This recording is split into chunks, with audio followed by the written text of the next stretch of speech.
situatën politike në Tiranë, por edhe skenaret nga Kosova, do t'i trajtojmë me profesorin Avdi Gjata. Profesor, përshëndetje dhe faleminderit. Përshëndetje dhe mirë se ju gjej. Mirë se erdhët profesor virtualisht në këtë bisedë, por dilema është përfshirja e UÇK-s, reagimi i organizatës veteranëve, por dhe skenaret se pas këtyre protestave mundet të qëndrojë vetëvendosja. Ju si mendoni, profesor? Mas shpori ju falenderoj për ftesën që ma keni bërë, tallu mendimin dhe qëllimin tim, për që parafërsisht e njeh mirë këtë problematikë dhe këtë problem. Prandaj mund të them se po du pak më fillu më herët, se si kanë ndodhur ngjarjet pas tranzicionit socialist dhe komunist në vendet e shtetit socialist. Pra edhe njerë po them se për fat keq Shqipëria ose shteti shqiptar dhe populli shqiptar i Shqipërisë, edhe kjo është hera e tretë që po ballafaqohet me problemin dhe që po ballafaqohet me të lashët e tranzicionit të një populli dhe një shteti. Ishte viti 1990, kur në Shqipëri filluan turbullirat në emër të ndryshimeve edhe në emër të demokracisë, por që mas praktikisht e demokraci ku filloi dhe rënoi çdo gjë. Të gjithë e moj mend një të moshurit edhe të ata të cilët i kemi përcjell të gjëra dhe këtë çështje se shkuan deri në atë mos, saqë demonstruesit dhe protestantët muan përsi kur një uragan ose sikur kur vërshon lumi dhe shkatruan çdo gjë. Shkatruan krejt ekonominë të cilën e kishte krijuar dhe ndërtuar para arsit e tyre ose prindit e tyre, shkatruan serat, shkatruan format, shkatruan ndërmarrjet e ndryshme, shkatruan trafët, shkatruan shtylla telefonike, shkatruan pyetje, shkatruan çdo gjë, shkatruan, duke mos u nalën dhe me analizuar duke mos vepruar ose mos menduar çka janë duke bërë. Pra edhe ato demonstrata të vite ose ndryshimet vitin 1990 nuk e kanë pas bërimin në Shqipëri, por bërimi kryesisht ka ardhur prej shteteve fqinje, e veçanërisht prej Serbisë dhe Greqisë, ku kanë përdorur edhe një numër të madh të qytetarëve shqiptar apo të malazezëve dhe të maqedonëve të cilët dinë dhe flasin gjuhën shqipe. Pra kjo ishte një shkatrim i ekonomisë që pastaj popullsia shqiptare nuk i mbet asgjë, vetëm të merr rrugën e mërgimit, të merr rrugën e ikën nga vendi dhe nga dheu. Profesor, tani kush po i bën këto tani në Tiranë? Dhe tash të njëjta çështje, po duhet ta them, edhe viti 1997 është viti kur mas shumë të epsuan qytetarët dhe populli shqiptar, por pa harruar se edhe këto viti 1997 Serbia me Miloševićin e ka thonë në kuvendin parlamentin e Serbisë, kur Vojislav Šešelj ka kërkuar se ka shkuar 18 milion euro. 18 milion euro. Pra, edhe ku mbeten ato parë. Miloševići në kuvendin apo skupshtinën e Serbisë deklaron edhe thotë kështu, se 18 milion euro kanë hyrë atje ku duhet me hyjë. Kur e bën shkruhet pyetje se ku duhet me hyjë ato parë, thotë normal që ato para kanë shkuar në Shqipëri dhe do t'ja një zërin. Unë e këmë bërë një shkrem. Diçka të ngjashme, pra edhe herën e parë, edhe herën e dytë, mos harrojmë se një ndikim të madh politik në Shqipëri e ka pas në vitet 90-tar një pjesë e lidhjes demokratike të Kosovës, të cilët gjunin ngur dhe shanin e fynin në sistemin komunist, shoqërinë komuniste shqiptare dhe kështu me radhë. Mirë, ajo po kuptohet. E njëjta çështje ndodhi në 97-ën. Po tash, çka ndodhi në 97-ën? Në 97-ën ndodhi ajo që nuk është dashur me ndodh, ajo që në Shqipëri janë vrarë më tepër diku se 70.000 vjet. E njëjtë skenar dhe e njëjta rrugë duke vazhduar edhe sot. Pra edhe një herë, unë në një televizion të Kosovës apo TV Arbrin, e këmë thonë decisivisht dhe mënyrë që të protesta dhe këto demonstrata të cilat filluan në Shqipëri apo si alibi që u morë Zverneci, ku ishte bërë një plan dhe projekt për ndërtimin e një qytetje apo një gëboj të dytë, pra dorë kanë shqiptarët e Kosovës, dorë kanë grekët, dorë kanë serbët, dorë kanë maqedonët, të cilëve nuk ju konvenon zhvillimi i Shqipërisë, por që kanë për qëllim me shkatërru ose me pengu zhvillimin e trojës shqiptare dhe ekonomisë shqiptare. Pra me një fjalë mund të them sinqerisht dhe tash po shihet shumë mirë që në këto protesta dhe në këto demonstrata të cilat janë duke u zhvilluar në Tiranë edhe në për qytete tjera të Shqipërisë, janë protesta që mas paku i takojnë ose i përkasin popullit shqiptar të Shqipërisë, sepse ata nuk janë pjesëmarrës dhe organizatorë kryesor, por pjesëmarrësit shteti shqiptar dhe policia shqiptare duhet i kërkojë dhe t'i lypë nga njerëzit të cilët janë futur dhe kanë ardhur me shërbim me qëllime të caktuara nga shërbimet e caktuara. Këto janë përzije të gjitha shtresat. Janë përzije. Po këto akuzat që bëjnë ta socialistët që është Albin Kurti mbrapa, qëndrojnë këto? Këto urdhëna edhe njerëz se s'mujna me ndëgju. Këto akuzat që bëjnë socialistët në Tiranë, që pas protestave është Albin Kurti. Po këto ka tëre. Unë nuk jam ai cili duhet ta përkrahej socialistët. Po jam ai i cili me plot fjalën edhe me plot bindjen jam shumë i sigurt se Albin Kurti është njëri nga organizatorët, por i cili shifet pas gjithë këtyre ngjarjeve që kanë ndodhur në atje. Për faktin e asaj se Albin Kurti nuk është interesuar me kriju stabilitet në Kosovë, Albin Kurti nuk është interesuar me kriju stabilitet në Maqedoni, Albin Kurti nuk është interesuar me kriju stabilitet në Shqipëri, por është i prirur dhe është i shtyr domosdoshmërisht dhe nuk ka mundësi të ndalet nga shërbimet apo nga rrjetat në të cilat ka ra. Pra, socialistët kanë plotësisht e drejtë që pas këtyre protestave dhe këtyre qëndron Albin Kurti. Normal. Çfarë bëj Albini me këtë? Mos do të bëhet i pari i kombit ai? Albini çfarë synonte? Mos do që të bëhet i pari i kombit? Albin Kurti nuk synon që të bëhet i pari i kombit, se ajo është mirë me menduar me vojt i pari i kombit, apo njeri i pari i cili do ta zgjedh popullin shqiptar nga qytete e vështirë apo gjithë popullin shqiptar në Ballkan. Por Albin Kurti në sjelljet e veta don që ta shkatërron dhe të shkatërron të gjitha institucionet të cilat janë krijuar me mund dhe me ndjerës të madhe nga qytetarët e Kosovës, si në Kosovë, si në Maqedoni edhe si në Shqipëri. Pra Albin Kurti është një destruktiv tepër i madh dhe është një destruktiv i cili as që ka afinitet për me kriju dhe me ndërtuar institucionin në Kosovë apo me kriju institucionin në trojën shqiptare, para ai ka ardhur me një porosi edhe është duke zbatuar për çdo ditë më shumë vetëm destabilizimin e institucioneve të shteteve shqiptare dhe partive politike shqiptare në të gjitha troja shqiptare. Mos do të bëj bashkimin e kombit kështu ai apo? Po s'ka shumë teorike të bëhet bashkimi i kombit duke shkatërruar çdo gjë.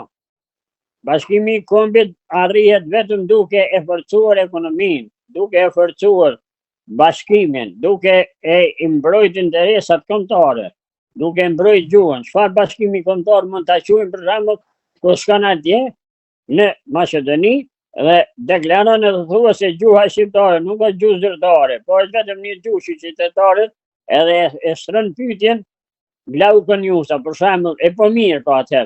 Çka ka për gjuhën shqipe? Don ta thotë edhe ta thotë kështu.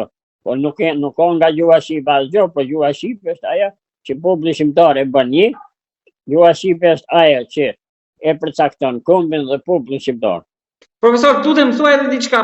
Pse është përfshirur ÇK-ja në Tiranë në këto protesta? Pra, thirrje ta kanë fjalën. Thirrje tu çfarë? Po dëgjom, unë edhe pse nuk kam qenë atje drejt për drejt, po megjithatë organizatorët dhe njerëzit të cilët e kanë vesh uniformën, se edhe unë e dënoj rrëfsisht shkurjen e ushtarëve të QK-s në Tiranë për përmbysjen e këtij pushtetit kur dihet shembull për marrë se i vetmi njeri i cili e ka mbështet ushtrisë lirëtare të Kosovës edhe e ka mbështet UÇK-n është Edi Rama. Prandaj për hir të burrnisë dhe njerëzisë është ka qenë mirë që ta mos me qenë atje fare, por qëllimi ka qenë kë, që me treguar se edhe forca kryesore ajo që ka çliruar territorin e Kosovës, apo ajo që ka çliruar Kosovën nga Serbia, është pjesëmarrëse për përmbysjen edhe për ndrrimin e strukturës edhe partive politike. Unë nuk jam kundër protesta politike. Unë jam kundër formës dhe mënyrës e fillimit të protestave.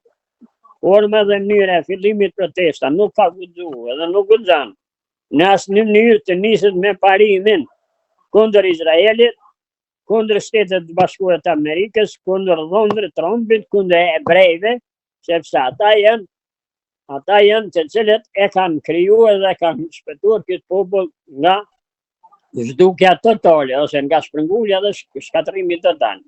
Sikur mos ishin qenë hebrej, edhe sikur mos ishin qenë Shtetet e Bashkuara të Amerikës, atëherë populli shqiptar nuk ishte mujt më kthyer në trojet e veta në Kosovë fare, pa intervenimin e NATO-s dhe pa intervenimin e ushtrisë amerikane dhe ushtrisë saudite. Fati më i mirë ka qenë që në komplet në delegacionin në udhëheqjen e Shtetet Bashkuara të Amerikës, udhëheqjet kryesor kanë qenë të gjithë kanë qenë hebrej apo jahudi. Prandaj deklaratat e Tinat Goxhajt, i cili është si përfaqësues i besimit islam, e asaj hududkës që ne të gjithë e njohemi, edhe dalë janë skenë e tyne, pastaj përzierja e ideologjive fetare në Shqipëri dhe në qytetet e Shqipërisë është një rrezik i cili është një rrezik permanent që ftoj popullin shqiptar nga ky portal dhe nga ky emision që të bashkohen edhe të mbledhin mend, sepse këto protesta dhe këto demonstrata kanë me orientuar dhe kanë me marrë kohë krejtësisht gabuar, e cila pastaj populli shqiptar do t'i shkakton shumë. Është shumë e vërtetë, veç besoj në politikën amerikane dhe miqësinë me hebrejt edhe jahudit, se ata megjithatë i kuptojnë këto probleme dhe këto çështje apo këto revoltat të popullit shqiptar, prandaj edhe ata e dinë shumë mirë që këto nuk janë protesta që i kanë organizuar shqiptarët, por janë protesta të cilat i kanë organizuar shërbimet e jashtme që kanë për qëllim destabilizimin e Shqipërisë. Llogaritni për shembull një investim për 4 miliard, 5 miliard në një vend caktuar në Shqipëri, automatikisht pas 2 vjetë, 3 vjetë ai kishte sjell 15 miliard, pastaj 20 miliard, 30 miliard. E ku ta dalin? Si po mendojnë populli shqiptar që do të dalin nga kriza, kur çdo gjë kanë shkatërruar pa ndihmën e Shtetit Bashkuar të Amerikës, dhe normal që edhe ato shtete ose Shtetet e Bashkuara të Amerikës dhe investitorët e jashtëm edhe ata nuk vijen pa pas interesat e tyre, por ky interes dihet është një rregull ekonomik, është një rrugë mbi të cilën bazohen të gjitha ekonomitë dhe të gjitha investimet, që janë normal për fitimi dhe përpjesëtimi ndahet në bazë të qytetarëve dhe në bazë të ligjeve ekonomike që të fitojnë të dy popujt. Profesor, Pra, edhe një herë them, Shtetet e Bashkuara të Amerikës duhet të vendosen në Shqipëri, ekonomia amerikane dhe hebrejet duhet të vendosen në Shqipëri, sepse kjo është rruga e shpëtimit tonë, sepse kjo është e vetmja mundësi me shpëtuar popullin shqiptar në rrethonat dhe kushtet në të cilat ekzistojnë. profesor, të falenderoj shumë për bisedën. Edhe një herë, po duhet ndoshta nuk e bëj tepër, edhe një herë i ftoj, veçanërisht i ftoj partitë politike shqiptare të Kosovës, liderët politik, intelektualët, shëmbëdhënësit, profesorët, pastaj prisit fetar, që të largohen apo të çojnë duart nga ngjarjet që ndodhen në Shqipëri, sepse populli shqiptar i Shqipërisë, populli shqiptar i Shqipërisë na ka prit si miq, na ka prit në kohën më të vështirë, e kanë nda bukën e tyre, i kanë hap shtëpit, i kanë hap dyrë për të pritur edhe për të pritur popullin shqiptar i cili do të ruhet shpërngulët nga të treja. Edhe një çështje, mos harrojmë se populli shqiptar është popull shqiptar i cili ka marrë pjesë, kemi masi 150 ushtarë nga Shqipëria që kanë marrë pjesë në luftë për çlirimin e Kosovës. Prandaj, nuk duhet ta dimi që nuk ka Kosovë pa Shqipëri, nuk ka Shqipëri pa Kosovë, edhe nuk ka popull shqiptar pa u vllazëruar dhe pa u bashkuar, edhe duhet të lojmë natët politike i natët liderike, por duhet të merren me zhvillimin e këtyre shteteve. Bashkimi i popullit shqiptar nuk bëhet asnjëherë dhe s'ka më ndodhur kurrë nëse populli shqiptar do të jetë në fazën apo në zhvillimin të cilën e ka pas deri më tani. Si mund ta kuptoj një problem, për shembull, që të shokut ose të miku im i dashur. Derisa Shqipëria ishte izoluar nga shtetet tjera dhe i kishte ndaluar investimet e jashtme në Shqipëri, ne u shumë përmbesëm sepse na mbylli Shqipërinë, na izoloi nga bota, aq ashtu. Ndërsa sot, kur na kanë ofruar mundësitë e investimit Shtetet Bashkuara të Amerikës, ku shtetet më të fuqishëm në botë, pastaj popullet ebrej ose popullet më të pasur në botë, sepse krejt ekonomia është në dorë të jahudive. Të gjitha bankat janë nën kontrollën, të gjitha berzat botërore, pra janë nën kontrollën e ebrejve dhe jahudive. Nëse tash po dojmë me ruajt ose po dojmë me mbyll Shqipërinë nga investimet e jashtme. Nuk shkon logjika.